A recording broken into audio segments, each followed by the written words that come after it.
नमस्कार. Ambajogai people's bank शाखा संभाजीनगरने 3 कर्ज प्रकरणं मंजूर केली होती. अभिजित पवार 1 कोटी, अनिता पवार 1 कोटी आणि लहान भाऊ आकाश पवार 1 कोटी हे वसतिगृहाच्या बांधकामासाठी कर्ज मंजूर केले होते 2020ला. या तिन्ही कर्ज प्रकरणापोटी 50-50 लाख रुपयाचं कर्ज वितरित झालं होतं आणि त्यानंतर कोविड लागला. 18 महिन्याचा मॉनिटरिंग पिरियड या कर्जाला होता. मुलांच्या वसतिगृहाच्या बांधकामासाठी हे कर्ज मंजूर झालं होतं. कोविड सुरू झाल्यामुळे त्या बांधकामाला गती देता आली नाही. या दरम्यानच्या काळामध्ये हे सगळं कुटुंब हॉस्पिटलाइज होतं. मूळ कर्जदार जे 3 जण आहेत त्यांचे पूज्य पिताजी जे दोन्ही भावांचे गोवर्धनजी पवार हे खूप सिरियस होते आणि हे निरनिराळ्या वैद्यकीय उपचारासाठी त्या कालावधीमध्ये मुंबई आणि पुण्याच्या हॉस्पिटलमध्ये होते. म्हणजे ह्या सगळ्या कुटुंबाचं लक्ष फक्त वडिलांची औषधोपचार असाच होता. या दरम्यानच्या काळामध्ये बँकेनं कर्जदाराची कुठलीही कर्ज मागणी न घेता, अर्ज न घेता परस्पर 21 मार्चला काही रकमा यांच्या खात्यावर ट्रान्स्फर केल्या आणि त्या परत व्याजापोटी काढून घेतल्या. त्यानंतर सलग दुसऱ्या वर्षी मार्च 2022ला पुन्हा 11 लाख रुपयाच्या रकमा, कर्जदाराची कुठली मागणी नाही, कर्जदाराचा कुठला अर्ज नाही, कर्जदाराला माहिती पण नाही, फक्त आर्थिक खाते उतार्यामध्ये आमची वसुली झाली हे दाखवण्यासाठी किंवा इतर हेतू वाईट हेतूने प्रेरित होऊन पुन्हा 11 लाख रुपये तिन्ही कर्ज खात्यावर डिस्बर्स करण्यात आले. त्याच दिवशी ते परत घेण्यात आले. याची कुठलीही खबर कर्जदारांना नव्हती. पुन्हा शेवटी 2023च्या मार्चला पुन्हा 21 लाख रुपये या कर्ज खात्यावर वर्ग केले गेले आणि ते व्याजापोटी वसूल झाले असं दाखवण्यात आलं. या दरम्यान सहकार कायद्याप्रमाणे बँकेने कलम 101 महाराष्ट्र सहकारी संस्था कलम 101 ची कारवाई करण्यासाठी 2022ला तालुका उपनिबंधक सहकारी संस्था परसेवा पडेगाव यांच्याकडे अर्ज दाखल केले होते. खरं तर एकदा सहकार कायद्याप्रमाणे एखाद्या कर्ज खात्यावर NPA झाल्यानंतर संचालक मंडळाने जर कलम 101 ची कारवाई सुरू करायला ठराव मान्य केला असेल तर अशा कर्ज खात्यावर कोणत्याही स्थितीमध्ये बँकेला फायनान्स करता येत नाही. बँकेने मात्र स्वतःची आर्थिक बाजू दाखवण्यासाठी आणि या कर्जदारांवर जास्तीत जास्त अन्याय करता यावा यासाठी बेकायदेशीरपणे या रकमा त्यावेळी ट्रान्स्फर केलेल्या आहेत. एकदा कलम 101 चा ठराव पारित झाल्यानंतर हे प्रकरणं दाखल झाली. गंमत ही आहे की कलम 101 चा वसुली दाखला निर्गमित झाल्यानंतर सुद्धा सगळ्यात शेवटच्या 21 लाख रुपयाच्या रकमा यांच्या कर्ज खात्यावर बँकेने विना मंजुरी यांची विना मागणी ट्रान्स्फर केल्या आणि व्याजात वळत्या करून घेतलेल्या. RBIचे गाईडलाईन, महाराष्ट्र सहकारी संस्था अधिनियम, माननीय सहकार कमिशनर साहेबांचे परिपत्रक असं करायला बँकेला कोणतीही परवानगी देत नाहीत. एकदा NPA अकाउंट झाल्यानंतर त्या अकाउंटला डायरेक्ट किंवा इनडायरेक्ट फायनान्सच करता येत नाही, हा मूळ कायदा आहे. परंतु बँकेने या 3 जणांच्या कर्ज खात्यामध्ये प्रचंड मोठी गडबड केली. हे या कर्जदारांना माहीत नव्हतं, कारण हे सगळे कर्जदार हे हॉस्पिटलाइज होते. ही माहिती जेव्हा झाली त्यावेळी या सगळ्या प्रकाराची दाद माझ्यामार्फत, मी ॲडव्होकेट सुधीर प्रभाकर कुलकर्णी यांच्यामार्फत आम्ही विभागीय जॉईंट रजिस्ट्रार साहेब जे आहेत, विभागीय सहकारी संस्था निबंधक, विभागीय सहनिबंधकांसमोर, माननीय जरे साहेबांच्या समोर आम्ही हे रिव्हिजन दाखल घेऊन गेलो. ही रिव्हिजन पाहिल्यानंतर या कायद्यामधली एक बार आहे की एखादा कलम 101 चा वसुली दाखला जर आव्हानित करायचा असेल तर त्या दिवशीच्या आउटस्टँडिंगपर्यंतची 50% रक्कम कर्जदारानं भरल्याशिवाय ते रिव्हिजन मेंटेनेबल होत नाही. आणि म्हणून माननीय जरे साहेबांच्या आदेशाप्रमाणे या तिन्ही कर्जदाराच्या वतीने 1,27,00,000 रुपयाचा रक्कम या 3 कर्ज खात्यामध्ये 50% रकमेसाठी आम्ही भरणा केलेल्या आहेत. आणि ही रक्कम भरणा केल्यानंतर मात्र आमचे मेरिटवर मॅटर डिसाईड करण्यासाठी आम्ही पात्र झालो. आणि मग आम्ही माननीय जरे साहेबांच्या समोर joint registrar cooperative Chhatrapati Sambhajinagar यांनी अतिशय बारकाईनं या सगळ्या प्रकरणाला अतिशय कायद्याच्या चौकटीत हाताळून कर्जदारांवर काय काय अन्याय झाला आहे, बँकेने इलिगल ॲक्टिव्हिटीज कशा केल्यात, कधी केल्यात, आणि बँकेचा दुसरा जो काही वाईट हेतू होता यावर खूप शांततेत आणि खूप बँकेलाही संधी देऊन त्यांचं म्हणणं ऐकून, कर्जदाराचं म्हणणं ऐकून हे जॉईंट रजिस्ट्रार साहेबांसमोरचं जे रिव्हिजन होते तिन्ही हे माननीय जॉईंट रजिस्ट्रार साहेबांनी पूर्णतः मंजूर केले. म्हणजे पहिल्यांदा कलम 101चा वसुली दाखला पूर्णतः रद्द करण्याची घटना घडली. त्याच्यासोबत सहकार कायद्याप्रमाणे जे 50% रक्कम भरणा केलेली होती, रिव्हिजन दाखल होत असताना 1,27,00,000 ती त्या कर्ज खात्यामध्ये 7 दिवसाच्या आत जमा करा, कर्जदाराला परत करा आणि त्याचा लेखी अहवाल या प्राधिकरणाला कळवा, असाही मान्य झरे साहेबांचा आदेश होता. परंतु या प्रकरणामध्ये सुरुवातीपासून बँकेची वर्तणूक जी होती ती अतिशय उद्दाम होती. 50% रक्कम भरून मान्य झरे साहेबांनी स्टे दिला होता या मॅटरला. त्यावेळीस बँकेने या तिन्ही कर्जदाराच्या जामीनदार आणि कर्ज खात्यात मिळून 12 अकाउंट हे सील केलेले होते. त्याला कुठलाही व्यवहार करण्यास मज्जाव केला होता. ते अकाउंटसुद्धा यांनी मोकळे केले नव्हते आणि मान्य झरे साहेबांच्या आदेशाचं त्याही वेळेस यांनी पालन केलं नव्हतं. आणि मूळ वसुली दाखला ज्यावेळेस रद्द झाला तर 7 दिवसाच्या आतमध्ये 1,27,00,000 परत करा असा आदेश होता. त्याचंही पालन या बँकेने केलं नाही. उलट या तिघा कुटुंबाची, या पूर्ण कुटुंबाची, या पवार कुटुंबाची पूर्ण आर्थिक नाकाबंदी करण्यासाठी जरी सहकार खात्याप्रमाणे विशेष रिकव्हरी ऑफिसरला यांच्या स्थावर मालमत्तेवरती जप्ती बोजा निर्माण करण्याचे अधिकार होते, यांचे बँक अकाउंट गोठवण्याचे अधिकार होते, परंतु मूळ लक्षात घ्यावं की मूळ आउटस्टँडिंग होती 2.5 कोटी. यापैकी 1.5 करोड रुपये यांनी घेतलेले आहेत, 50 लाख. यानंतरच्या ज्या रकमा आहेत त्या बँकांनी अनाधिकृत नावे टाकल्यात आणि वसूल केल्यात. या तिघांनाही 50% रक्कम जी भरायला लागली तर ती घेतलेल्या कर्जाची 50% भरायला लागली. बँकेने जे आकडे फुगवून टाकले त्या दिवशी जी आउटस्टँडिंग होती त्याच्या 50% भरायला लागली. हे 1,27,00,000 भरून जी आउटस्टँडिंग राहिली होती त्याच्या व्यतिरिक्त यांची आर्थिक नाकाबंदी करण्यासाठी बँकेने या परिवाराच्या 72 एकर जमिनीवर बोजे चढवले.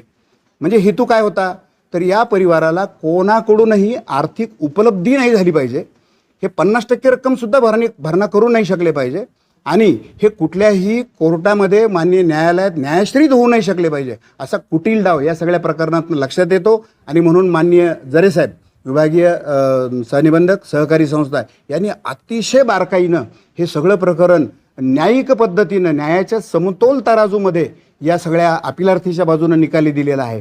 आणि हे सगळं आदेशित करत असताना मान्य झरे साहेबांचे जे फाइंडिंग्स आहेत तर अशा पद्धतीची जर कारवाई एखादी बँक करत असेल तर त्या बँकेवर सहकार कायद्याप्रमाणे विशिष्ट मंडळ नेमून त्यांची आर्थिक सगळी चौकशी करण्याचे सेक्शन 83ची कारवाई चालू करून अशा पद्धतीनं कर्ज वाटप करून जर ते थकीत राहत असेल तर त्याची सगळी जबाबदारी ही त्या बँकेच्या संचालक मंडळावर निश्चित केली पाहिजे. अशा प्रकारचे कठोर ताशेरे ओढलेले आहेत.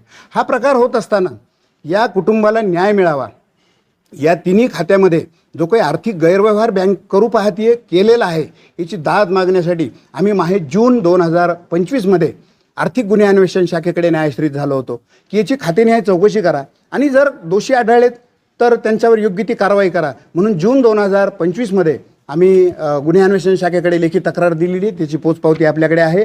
दुर्दैवाने अजूनही गुन्हे अन्वेषण शाखेची चौकशी पूर्ण होत नाही आणि संबंधितांवर कुठलीही कारवाई कडक झाली आहे असं काही लक्षात येत नाही.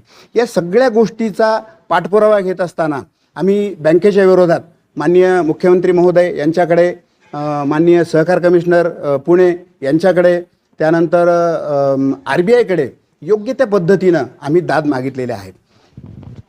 अर्जदार बँकेने या पवार कुटुंबाच्या विरुद्ध हायकोर्टात एक प्रकरण दाखल केलं. त्याच्यात काल मोठी सुनावणी झाली. त्यातही त्यांना कुठलाही मनाई हुकूम मिळू शकलेला नाही. 2 आठवड्याची मुदत माननीय उच्च न्यायालयाने या प्रकरणात अंतिम युक्तिवादासाठी ठेवलेली आहे. परंतु या सगळ्या प्रकारामध्ये मान्य झरे साहेबांच्या आदेशाचं जर आपण अवलोकन केलं तर असं लक्षात येतं की खूप मोठे आर्थिक घोटाळे या तिन्ही कर्ज खात्यात विनाअधिकार झालेले आहेत. RBI NPA झालेल्या प्रकरणाला रिफायनान्स करायला परवानगी देत नाही. कलम 101चा ठराव पारित केल्यानंतर कोणत्याही पद्धतीनं डायरेक्ट इनडायरेक्ट फायनान्स माननीय संचालक मंडळाला सुद्धा करता येत नाही. जरी संचालक मंडळ हे त्या बँकेचं परिपूर्ण अधिकार प्राप्त असलेलं जरी असलं तरी त्यांना कायद्याच्या चौकटीत हा व्यवहार करावा लागतो. अशा प्रकारचा आर्थिक व्यवहार समाजासमोर, माध्यमांसमोर आणि मग अनेक गोष्टीला प्रश्नांकित करणारा समोर येऊ नये म्हणून पवार कुटुंबियाच्या वतीनं हे प्रकरणं सेटल व्हावेत आणि याच्यात कुठला तरी तडजोडीनं मार्ग निघावा असा भरपूर प्रयत्न झाला, परंतु बँकेच्या उद्दाम प्रवृत्तीमुळे हे प्रकरण तडजोडीने सुद्धा मिटलेलं नाही आहे. आणि आज घडीला मान्य विभागीय सहनिबंधाकडून पूर्ण न्याय या कुटुंबाला मिळालेला आहे. लवकरच आम्ही माननीय सहकार कमिशनर साहेबाकडे हे प्रकरण पूर्ण घेऊन बँकेच्या या सगळ्या प्रकरणाची सखोल चौकशी करण्यासाठी सेक्शन 83साठी अप्लाय करत आहोत. आणि जिथे जिथे पवार कुटुंबाला न्याय मिळण्यासाठी जे जे काही करता येईल ते योग्य ते पावलं उचलत आहोत. या प्रकरणाची पूर्ण सखोल चौकशी माननीय गुन्हे अन्वेषण शाखेनं, आर्थिक गुन्हे अन्वेषण शाखेनं सुद्धा करावी, संबंधितांवर योग्य ती कारवाई करावी आणि ह्या पवार कुटुंबियांना न्याय मिळावा अशी या समाज माध्यमांकडून माझी संबंधित सर्व स्तरातल्या सर्व विभागांना आणि सर्व खात्यांना माझी विनंती आहे. अशा प्रकारचं बँकेने आणि पतसंस्थेने कुठलेही गैरवर्तन यापुढे तरी करू नये. आधीच मराठवाड्यामध्ये अनेक प्रकार असे उघडकीस आलेले आहेत. त्यामुळे ठेवीदार यांचं हित जोपासताना कर्जदाराचंही हित जोपासणं गरजेचं आहे अशी माननीय जरे साहेबांची सुद्धा काल प्रतिक्रिया यावरती दिलेली आहे. त्यामुळे अशा प्रकारचे अन्याय कोणत्याही बँकेने यापुढे कोणत्याही कर्जदारावर करू नये. FD धारकांसारखा ठेवीदाराएवढाच कर्जदारसुद्धा सन्मानाने वागवल्या जावा अशी समाज माध्यमांकडून मी सर्व बँकांना, पतसंस्थांना, त्यांच्या ठेवीदारांनी त्यांच्या कर्जदारासाठी प्रार्थना करत आहे. धन्यवाद. नमस्कार, मैं advocate Sudhir Kulkarni. Ambajogai people's bank ये अंबाजोगाई की है. इनकी एक शाखा है यहाँ सिडको में. वहाँ से मेरे जो पक्षकार है अभिजीत पवार, अनीता पवार और आकाश पवार, इनके 3 प्रपोजल सैंक्शन हुए थे बच्चों का स्कूल का वसतिगृह कंस्ट्रक्शन करने के लिए. 1-1 करोड़ के 3 प्रकरण सैंक्शन हुए थे. बैंक ने 50-50 लाख रुपए डिसबर्स कर दिया था. उसके बाद में कोविड चालू हुआ था और कोविड के बाद में ये पूरी फैमिली बॉम्बे, पूना में हॉस्पिटलाइज थी. इनको ये नहीं मालूम था कि आज की डेट में अपना कारोबार क्या चल रहा है. ये इन्हों फक्त खाली अपने पिताजी के देखभाल में लगे थे. उस वक्त ये बैंक ने क्या किया, तो 2021 मार्च में खाता NPA में गया तो इन्होंने 5-5 लाख, 11-11 लाख इलीगली, इनको बिना पूछे, इनका कोई एप्लीकेशन ना लेते हुए इनके अकाउंट पे डिसबर्स किया और उसी दिन ब्याज वसूल हो गया ये बताने के लिए रिवर्स एंट्री ले लिया. बाद में 1 साल में कुछ एक भी एंट्री नहीं है. 2022 का जब मार्च आया तो वो मार्च में भी बैंक ने इलीगली 11-11 लाख डिसबर्स किए तीनों अकाउंट पे और वो ब्याज के तौर पे वसूल करके लिए ऐसा बताया.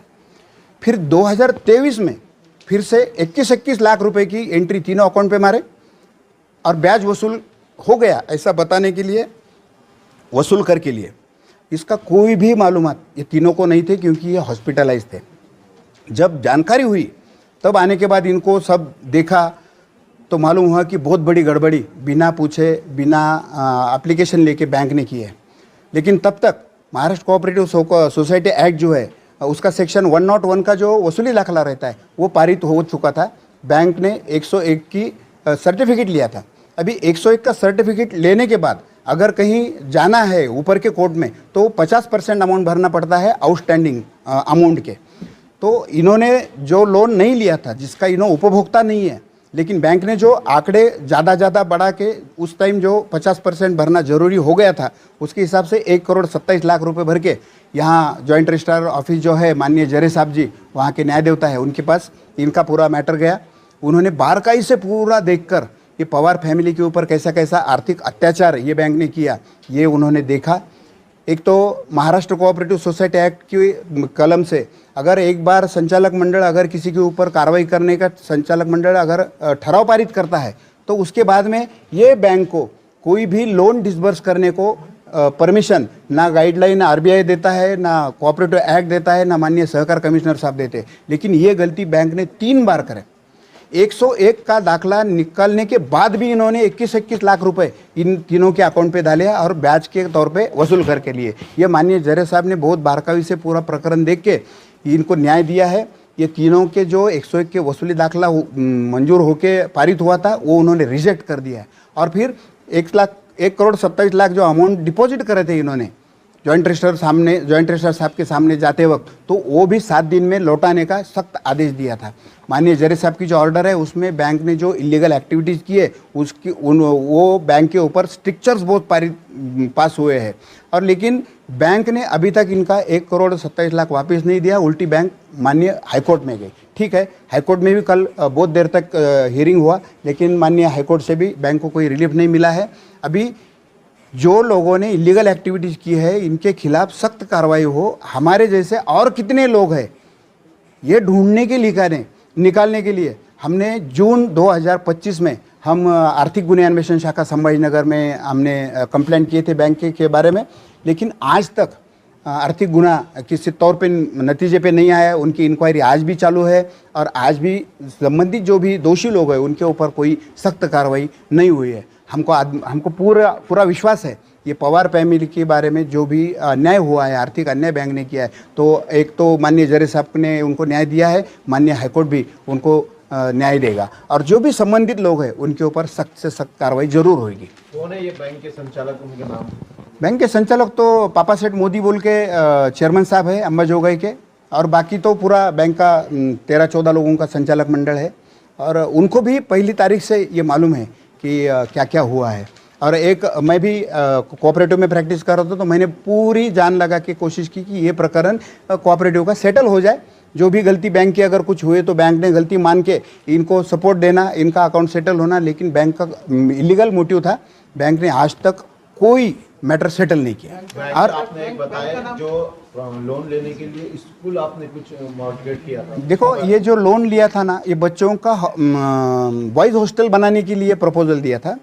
इसका टोटल कंस्ट्रक्शन 3 करोड़ रुपए की 6 करोड़ की डिमांड थी, बैंक ने 3 करोड़ सैंक्शन किए थे, लेकिन खाली 50-50 लाख 1.5 करोड़ ही डिसबर्स हुए। कोविड के बाद में हमने कोई लोन हमारा डिसबर्स करो ऐसा एप्लीकेशन नहीं दिया है। कहाँ की शाखा है और बैंक का नाम? ये अंबाजोगाई पीपल्स बैंक अंबाजोगाई की है, और हमारा पक्षकार का लोन था सिडको ब्रांच में, तो सिडको बैंक से ये सब हुआ है। आप उनसे ज़्यादा जानकारी लेकर ये पवार कुटुंब जो है उनको न्याय दिलाने में मदद करे, ऐसा मैं अपील करता हूँ। वो तो देखने के लिए वो ना जॉइंट रजिस्ट्रार साहब देख सकते अब भी, इसके लिए जिम्मेदारी बनती है पुलिस डिपार्टमेंट की। तो कितने विक्टिम लोग हैं, ऐसे किस बात किन सफ़र है, ये देखने के लिए तो गुन्हे अन्वेषण शाखा ने तुरंत FIR लॉन्च करके बाकी की इंक्वायरी करना जरूरी है। अगर वो नहीं करते हैं, अभी तक तो कुछ किए नहीं उन्होंने, लेकिन अभी करना चाहिए। अगर उन्होंने नहीं करते तो हम माननीय सहकार कमिश्नर के पास जा रहे हैं, और फिर सहकार कमिश्नर साहब का ऑफिस और सहकार पूरा विभाग इसकी इंक्वायरी करेगा, और फिर सामने आ जाएगा सब। फसवणूक झाली तुमची, बँकेच्या विरोधात काय कारवाई व्हायला पाहिजे? बँकेच्या विरुद्ध सक्त कारवाई व्हायला पाहिजे। अशा प्रकारची कर्जदाराची कधीही फसवणूक होता कामा नये। मी सहकार क्षेत्रातच वकिली करतो, अनेक बँकांच्या पतसंस्थांच्या पॅनलवरती मी आहे। आपण ठेवीदारांचं हित जोपासण्याची जेवढी काळजी घेतोय त्याच्याही पेक्षा कर्जदारांचं सुद्धा हित जोपासणं गरजेचं आहे, कारण कर्जदाराच्या व्याजांवर हा सगळा बँका आणि पतसंस्थेचा व्यवहार चालत असतो। त्यामुळं न्यायिक बुद्धीनं सगळ्यांना चांगली आणि कायद्याच्या चौकटीत सगळी वागणूक दिली गेली पाहिजे। कारण आपल्या छत्रपती संभाजीनगरमध्ये अनेक बँकेने फसवणूक केलेली आहे, ते संचालक मंडळ हर्सुल जेलमध्ये आहे, यांना पण जेलमध्ये टाकण्याचे तुमचं काही प्रयत्न आहे का? काही तुम्ही माननीय जरे साहेबांचा आदेश पाहता या कर्ज तिन्ही प्रकरणामध्ये खूप गडबडी झालेल्या आहेत, याचे स्ट्रिक्चर्स पास आहेत। आपण सगळ्यांना मी निकालाच्या प्रती दिलेल्या आहेत, आपण त्याचं अवलोकन करावं अशी विनंती आहे।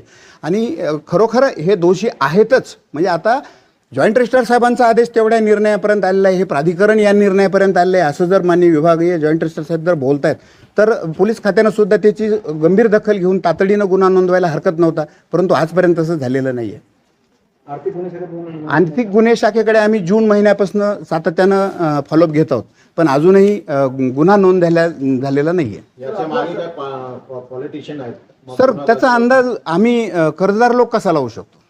आम्हाला फक्त न्याय पाहिजे म्हणून आम्ही वरिष्ठांसमोर न्यायश्रीत झालो। माननीय जरे साहेबांनी आम्हाला योग्य न्याय दिलेला आहे, आणि मान्य उच्च न्यायालयात सुद्धा हे प्रकरण टिकणार नाही। मान्य उच्च न्यायालय सुद्धा माननीय जरे साहेबांनी जो आदेश पारित केला आहे तो 100% कायम करील याची पूर्ण खात्री आम्हाला आहे। सर, याच्यामध्ये आता पूर्ण भारत आपला जो आहे डिजिटल झालेला आहे, बरोबर।